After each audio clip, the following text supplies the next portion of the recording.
아내는 반장을 하기도 하고 밝고 발랄한 말을 하는 타입으로 고1 치고는 성숙해 보이고 이뻐서 학년 불문하고 인기가 많았습니다. 저도 잘생겼다는 말도 많이 들었고 나름 여자에게 꽤 인기가 있었습니다. 고등학교를 졸업하고도 교제는 계속했고 저와 아내는 서로 다른 대학에 진학했습니다. 저는 편의상 바이크로 통학을 했는데 계속 타다 보니까 바이크의 매력에 빠졌습니다. 그러면서 자연스럽게 아내에게도 바이크를 권했습니다. 예전부터 오토바이에 관심은 있었는데 내가 좀 둔한데 탈 수 있을까? 괜찮아. 내가 처음부터 가르쳐 줄게. 그럼 타보고 싶어. 드라이브 같은 거 가면 재밌을 것 같아. 하고 신이 났습니다. 우리는 종종 드라이브를 즐기는 등 새로운 취미가 더해지기도 했고 알콩달콩 교제는 계속되었습니다. 그러다 제가 직장 생활하면서 결혼을 했고 지금의 제 아내가 되었습니다. 결혼 후에도 서로 일에 힘쓰면서 휴일에는 둘이서 드라이브를 나가기도 하고 저와 아내는 그야말로 행복한 신혼생활을 보내고 있었습니다. 하지만 그런 행복한 신혼생활도 오래 가지 못했습니다. 휴일에 제가 어느 산길을 혼자 바이크 타고 드라이브하고 있을 때였습니다. 제 뒤에 있던 트럭이 앞을 잘 보지 못했는지 느닷없이 제 쪽으로 달려왔습니다. 피할 틈도 없이 트럭에 들이받쳐 그대로 도로 위를 나뒹굴었습니다. 저는 순간 이렇게 죽구나 생각했는데 헬멧과 보호구를 착용하고 있었기 때문에 불행인지 다행인지 생명에는 지장이 없었습니다. 다리가 골절되는 중상을 입었지만 그것보다 얼굴을 크게 다친 것이 가장 큰 충격이었습니다. 얼굴이 변형될 정도의 복합 골절은 아니었지만 얼굴의 왼쪽 절반이 눈 옆에서 턱 부근까지 아스팔트에 갈려서 울퉁불퉁하고 붉은 흉터가 생겼는데 의사의 말로는 너무 큰 흉터라 없애는 건 불가능하다는 거였습니다. 아까도 말했지만 저는 어렸을 때부터 여자들에게 외모로 인기가 많았기에 얼굴 전반의 존재감을 드러내는 이 흉터를 받아들이지 못해 거울을 다 치워버릴 정도로 우울했습니다. 사고 후 몇 달이 지나 다리 골절도 좋아지고 직장 복귀를 위해 재활 치료를 시작했지만 어쨌든 얼굴의 흉터가 머리에서 떠나지 않아 적극적으로 치료에 힘쓸 수 없었습니다. 아내는 그런 저에게 애써 상냥하게 대해줬습니다. 조금씩이라도 좋으니까 할 수 있는 것부터 해. 하고 긍정적으로 말을 걸어주었습니다. 물론 제가 얼굴에 큰 흉터가 남은 것에 상당히 충격을 받고 있다는 것을 알고 있기 때문에 그 일에 대해서는 언급하지 않았습니다. 저는 아내의 그 상냥함이 기뻤던 반면에 아무런 고민도 없이 살고 있는 듯한 아내를 질투하게 되었습니다. 지금 생각하면 맞는 말을 한 건데 제 마음은 갈수록 삐뚤어져 갔습니다. 무사히 태어나고 사고 난 지 반년이 지났어도 제 기분이 풀리는 일은 없었습니다. 외출을 할 땐 큰 모자와 큰 마스크, 큰 안경을 착용해서 얼굴을 완전히 가리고 있었습니다. 하지만 직장에서는 모자를 쓸 수 없었고 안경과 마스크 사이로 보이는 흉측한 흉터에 대해서 모두가 뒷담화를 하고 있는 것은 아닌가 하는 생각에 잠기게 되고 차츰 결근하게 되었습니다. 아내는 그런 저의 기분을 살피면서 일을 쉬어도 아무 말 없이 평소처럼 밝게 대해주었습니다. 그러나 아내가 위로하는 마음은 아랑곳하지 않고 오히려 아내에게 화풀이하게 되었습니다. 예를 들면 제가 아내에게 선물한 바이크가 눈에 보일 때마다 그런 거 눈에 거슬리니까 버려. 바이크 같은 거 보고 싶지 않아. 하고 화를 내기도 했습니다. 알았어. 아무튼 그렇게 부정적으로만 생각하지 말고 긍정적으로 생각해봐. 아내는 계속 저를 격려해 주었습니다. 어느 날 평소처럼 아내에게 화풀이를 했을 때 네가 내 마음을 알긴 해? 옛날부터 항상 그랬어. 그렇게 무신경하게 말하는 거 이제 지긋지긋해. 라고 말한 것을 계기로 아내도 더 이상 참을 수 없었는지 뭐? 지긋지긋? 나한테 그런 식으로 말하면 안 되는 거 아니야? 결국 아내와 크게 싸웠고 해선 안 될 말까지 했습니다. 그냥 이혼해. 너도 어차피 내 얼굴 보고 속으로 역겨워했을 거 아냐. 아내는 더 이상 대꾸하지 않았고 짐을 챙겨 나가 다시는 집으로 돌아오지 않았습니다. 훗날 아내의 친정에 이혼 신고서를 보냈고 아내도 이혼에 합의하여 저와 아내는 사이가 틀어진 채 이혼을 했습니다. 그 후 아내와 살던 집에서 나와 부모님 집으로 이사했습니다. 낫지 않는 얼굴의 흉터가 계속 신경이 쓰여 다니던 회사도 퇴사하게 되었습니다. 그렇게 저는 한밤중 외에는 거의 외출하는 일 없는 이른바 외톨이가 되었습니다. 부모님께서는 제 걱정에 여러 번 얼굴을 마주하며 이야기를 할 자리를 마련했지만 저는 번번이 부모님 요청을 무시했습니다. 이래저래 그런 생활은 10년 동안 계속되었습니다. 그러던 어느 날 일상을 바꾸는 일이 찾아왔습니다. 저는 여전히 방에 틀어박혀 있었기 때문에 부모님과 얼굴을 마주치지 않도록 언제나처럼 새벽에 밥을 먹기 위해 부엌에 있을 때였습니다. 한창 밥을 먹고 있는데 자고 있을 어머니가 부엌의 모습을 드러내며 말했습니다. 인지가 너한테 편지를 보냈어. 헤어진 지 10년 만인데 무슨 일이 있나? 밥 먹고 나서 봐도 되니까 한번 읽어나 봐봐. 하고 봉투 한 통을 건네왔습니다. 저는 말 없이 받았습니다. 하지만 마음속으로는 이제 와서 일은 무슨 일, 10년 전에 남남됐는데 안 봐도 뻔하지. 재혼한다는 거 알려주는 거잖아. 재혼하던가 말던가 짜증나네. 하고 뜯어보지도 않고 그 편지를 그대로 쓰레기통에 버렸습니다. 그날 밤 침대에 누우니 갑자기 편지를 보내온 게 묘하게도 머리에서 떠나지 않았습니다. 아내와 고등학생 때의 나날들, 둘이서 여행 다닌 거, 싸우는 일도 몇 번이나 있었지만 마음속 어딘가에서 나는 이대로 아내와 죽을 때까지 함께 사는 운명이구나 라고 확신했던 일이 떠올랐고 편지의 내용이 뭔지는 봐야겠다는 생각에 쓰레기통에서 편지 봉투를 꺼내왔습니다. 그리고 보낸 사람을 보는데 그 순간 저는 이상함을 느꼈습니다. 왜냐하면 보낸 사람에 적힌 글씨가 아내의 글씨체가 아니었습니다. 마치 초등학생이 쓴 것처럼 지저분한 글씨였는데 누가 아내 흉내를 낸 것 같았습니다. 하지만 쓰레기통에서 다시 꺼내오기까지 했는데 그냥 봉투를 열어봤습니다. 안에는 편지지가 한 장 들어있을 뿐이었습니다. 편지에는 약속 못 지킬 것 같아.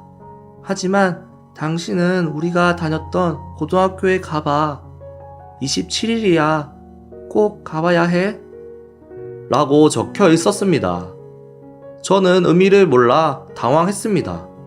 갑자기 약속이라니? 그리고 편지에 적힌 글씨도 삐뚤빼뚤 아내의 글씨가 절대 아니었습니다. 아마도 고등학교 동창 중에 저를 싫어하던 사람이 저를 놀리기 위해 보낸 편지라는 생각이 들었습니다. 27일이면 바로 내일 모레인데 내가 거길 왜 가? 하고 속으로 내뱉었습니다. 그리고 27일 당일이 찾아왔습니다. 저에게 어떤 심경의 변화가 있었는지 저는 결국 편지에 적혀있던 대로 고등학교로 갔습니다. 졸업 후 18년 만이었습니다. 만약 사고로 흉터가 남은 얼굴을 놀리려 했던 누군가가 있었다면 안경도 마스크도 벗고 이 생생한 얼굴을 드러낸 후 걔를 때려주려고 했는지도 모릅니다. 시간은 적힌 게 없어 27일이 되고 얼마 지나지 않은 새벽 3시에 고등학교로 향하고 있었습니다. 물론 그 시간에 사람이 있을 리가 없었습니다.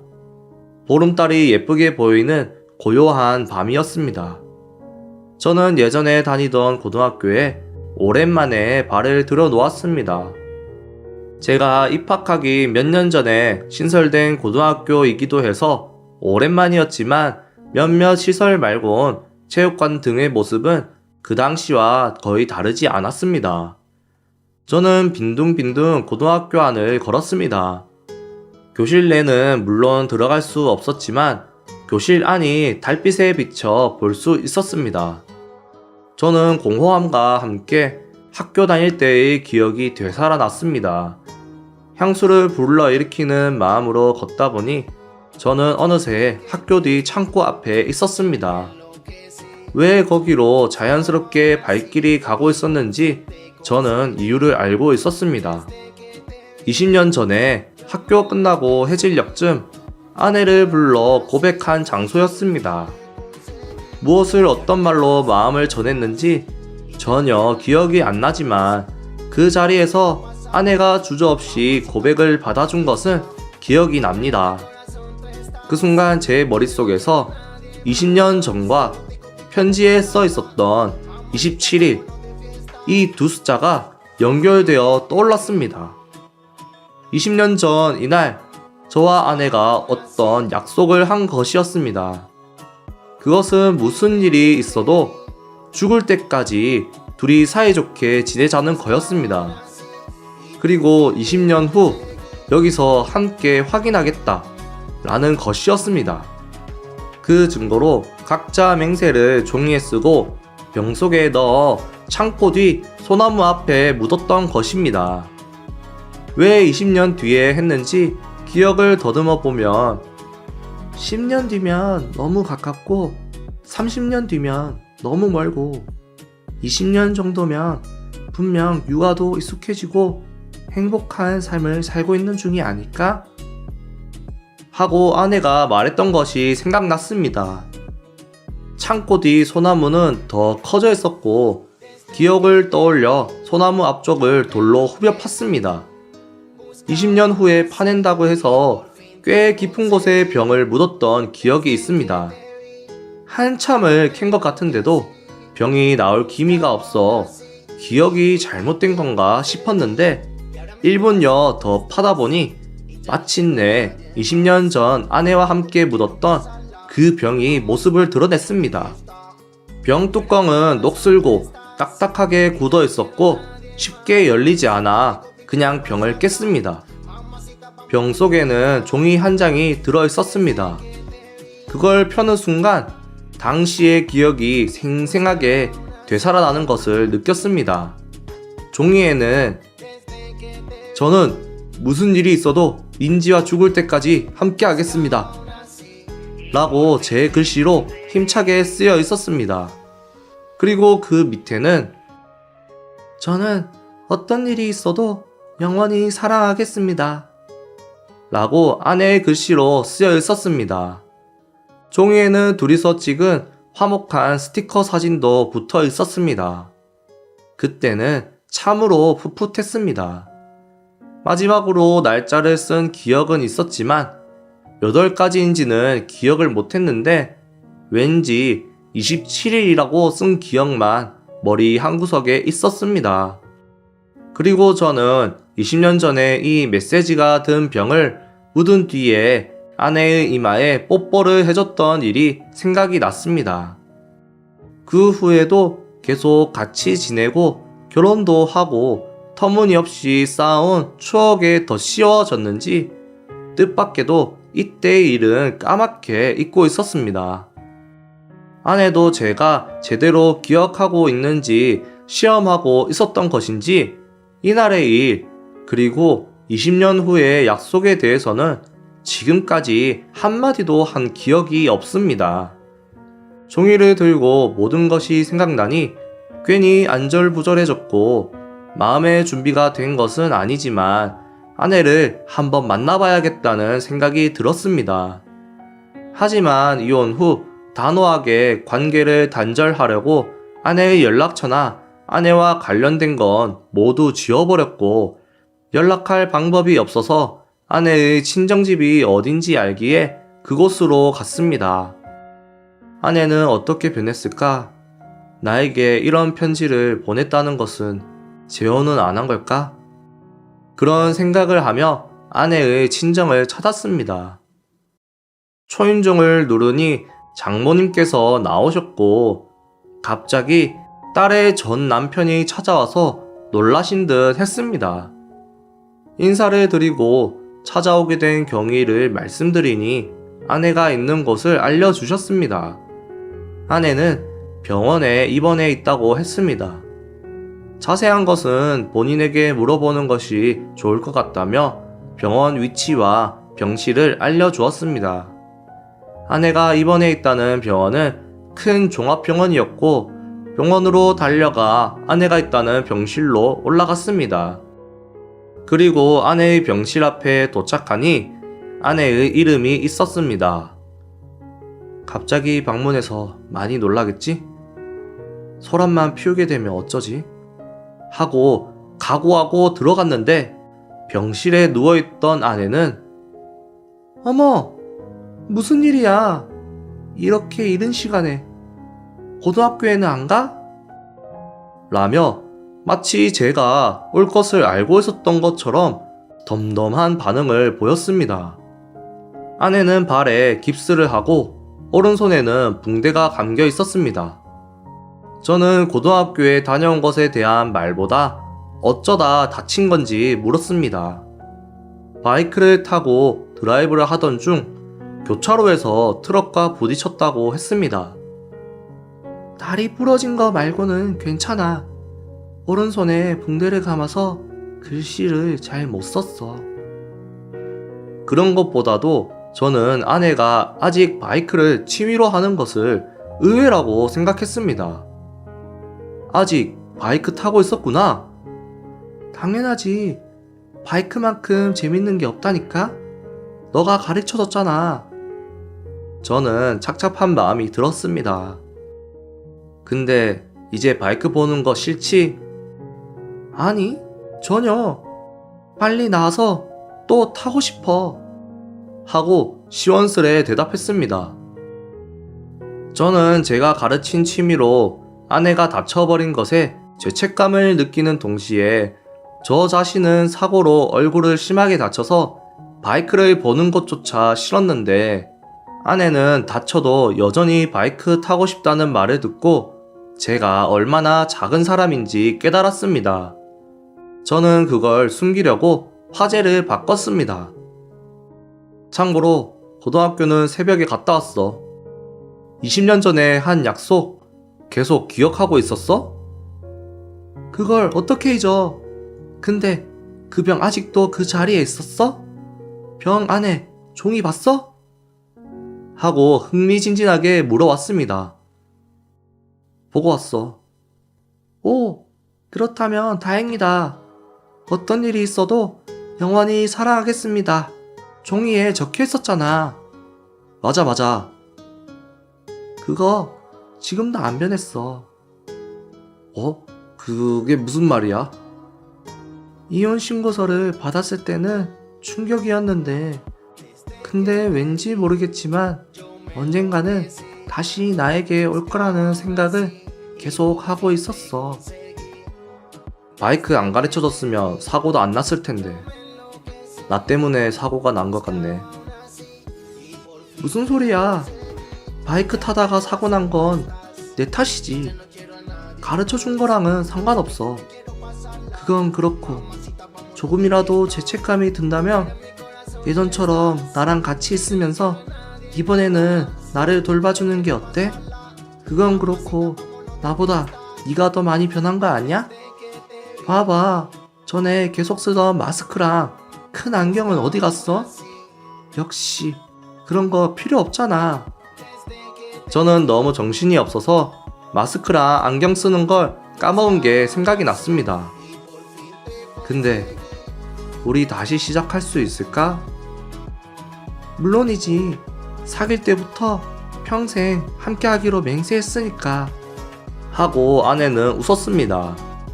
그 후 아내의 부상은 순조롭게 회복되어 무사히 퇴원하여 일상생활에 복귀했습니다. 저도 10년간의 외톨이에서 벗어나 택배기사 일을 시작했습니다. 얼굴의 흉터는 여전히 있지만 저는 예전처럼 숨기는 것은 그만뒀습니다. 가끔 제 얼굴을 보고 놀라시는 분들이 계시면 바이크 타다가 사고가 나서 흉터가 심합니다. 놀라셔도 이해합니다. 몸은 건강하니까 택배는 걱정하지 마세요. 이제는 숨기지 않고 있는 그대로 긍정적으로 받아들이려고 노력하고 있습니다. 이혼한 지 10년 만에 받은 아내의 편지로 저는 다시 세상에 나올 수 있었습니다.